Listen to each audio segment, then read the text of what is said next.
Estrenada hace apenas unos días, la miniserie argentina Las Maldiciones ya está dando de qué hablar. Este thriller político, filmado en los imponentes paisajes del norte argentino, teje una red de suspenso, drama familiar y ambición. Pero más allá de la trama que nos atrapa desde el primer minuto, se esconden secretos de producción, desafíos actorales y decisiones creativas que hicieron de esta ficción una realidad. A continuación, desvelamos 18 datos curiosos que te darán una nueva perspectiva sobre la serie del momento.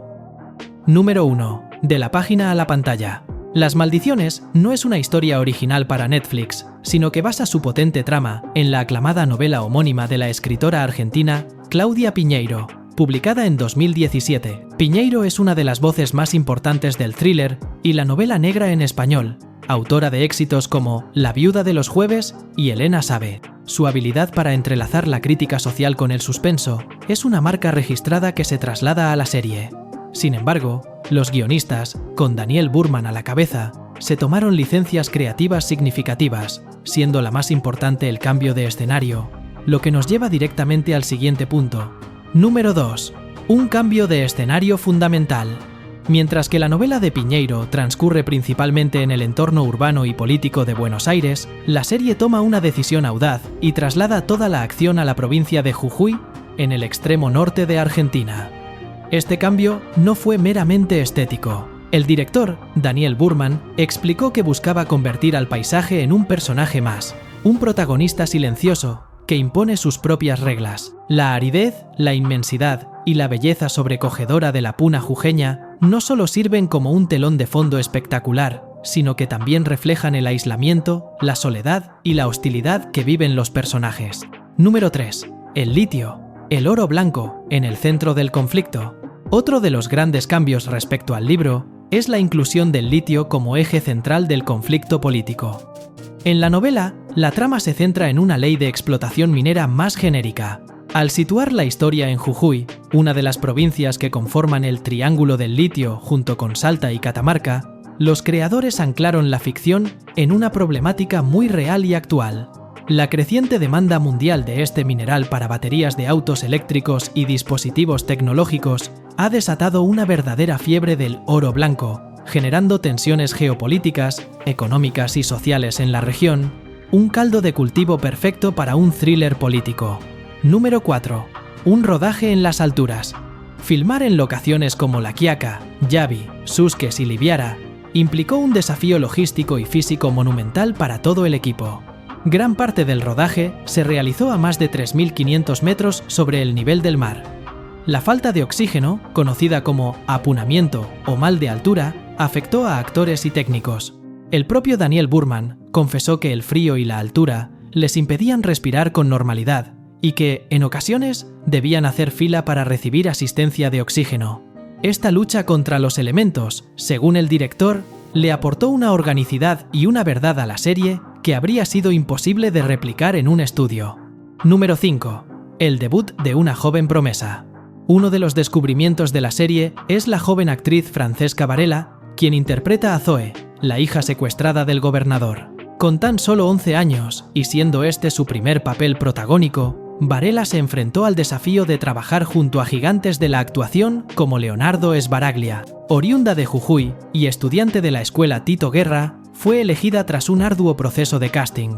El director destacó no solo su talento innato y su forma de enfrentar la cámara, sino también el fundamental apoyo de su familia, un factor clave cuando se trabaja con niños en producciones de esta magnitud.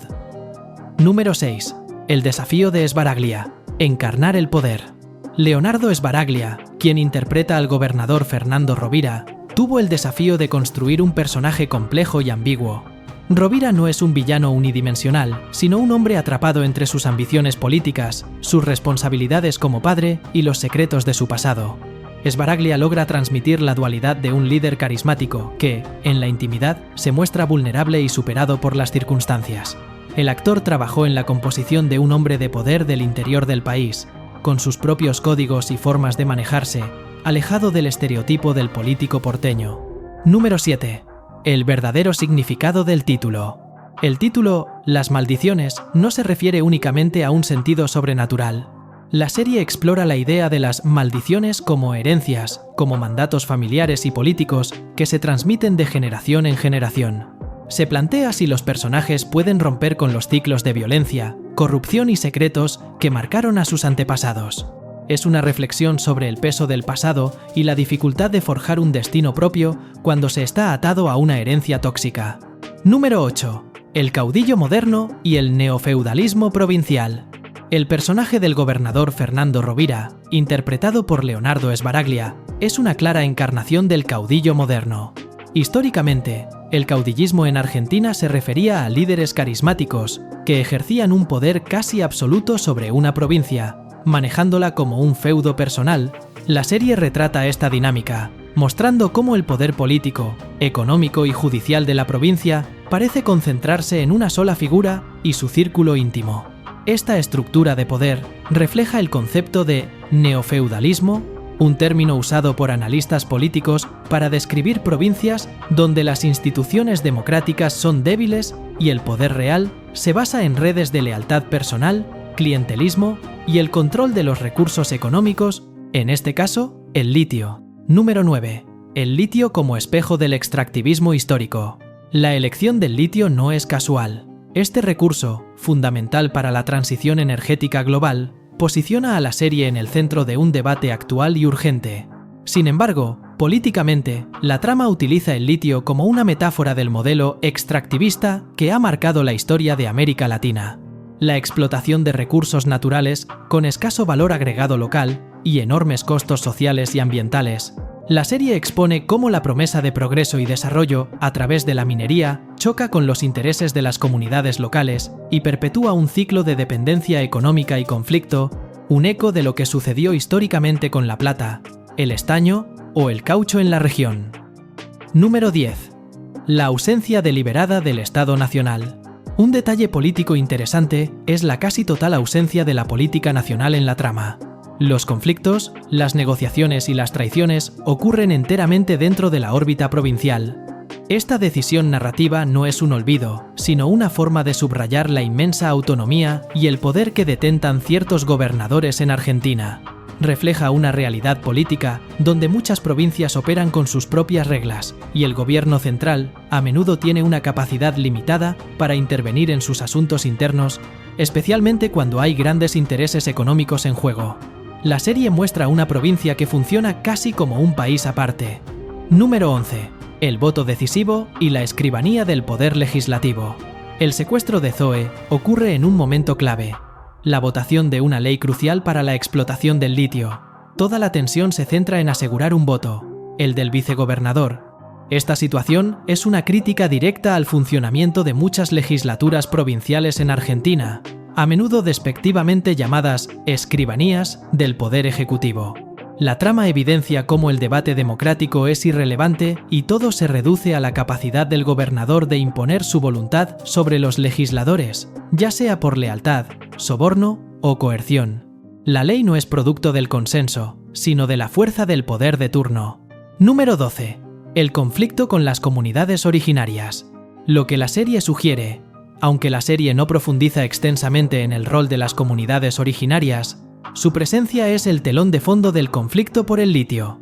En la realidad de Jujuy, Salta y Catamarca, son estas comunidades las que lideran la resistencia contra los proyectos mineros, denunciando el consumo masivo de agua dulce en zonas desérticas y la violación de su derecho a la consulta previa, libre e informada. La serie, al centrar la trama en la lucha de poder entre políticos, refleja indirectamente cómo, en muchas ocasiones, la voz y los derechos de estas comunidades son ignorados o minimizados en las mesas de negociación. Número 13. Román y la lealtad como moneda de cambio política. El personaje de Román, interpretado por Gustavo Bassani, y su relación con el gobernador, es un estudio sobre la naturaleza de la lealtad en la política. No se trata de una lealtad ideológica, sino personal y transaccional. Román es el hombre para todo, el que hace el trabajo sucio, una figura indispensable en las estructuras de poder personalistas. Su traición, al secuestrar a la hija de su jefe, expone la fragilidad de estos pactos. En la política de caudillos, la lealtad es la moneda de cambio más valiosa, y su ruptura no es solo una traición personal, sino un terremoto político que puede desmoronar todo el sistema. Número 14. El pacto de silencio como herramienta de poder. Más allá de la corrupción explícita, la serie explora el pacto de silencio que envuelve a la clase política. Todos los personajes principales, desde el gobernador hasta su esposa y su círculo cercano, son guardianes de secretos. Saben de los negocios turbios, de las traiciones y de los crímenes, pero callan para mantener el statu quo y sus propias posiciones de privilegio. Esta red de complicidad silenciosa es una herramienta de gobernabilidad tan potente como la propia ley, y la serie muestra cómo el miedo a que se rompa ese pacto es lo que realmente impulsa muchas de las decisiones de los protagonistas. Número 15. El paisaje como reflejo de la desigualdad social. La elección de filmar en la Puna jujeña tiene una fuerte carga política visual. El contraste entre la inmensidad y la belleza de un paisaje virgen y la trama de negociados millonarios que se cierne sobre él resalta la desigualdad.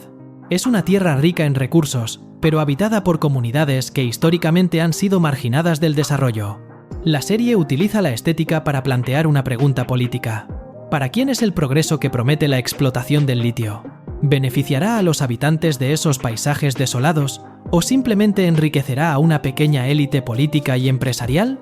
Número 16. El mesianismo político en el discurso del gobernador. En sus apariciones públicas, el gobernador Rovira adopta un discurso mesiánico, presentándose como el único capaz de traer el progreso y salvar a la provincia. Apela a la unidad y al sacrificio, mientras en privado negocia a espaldas de la gente.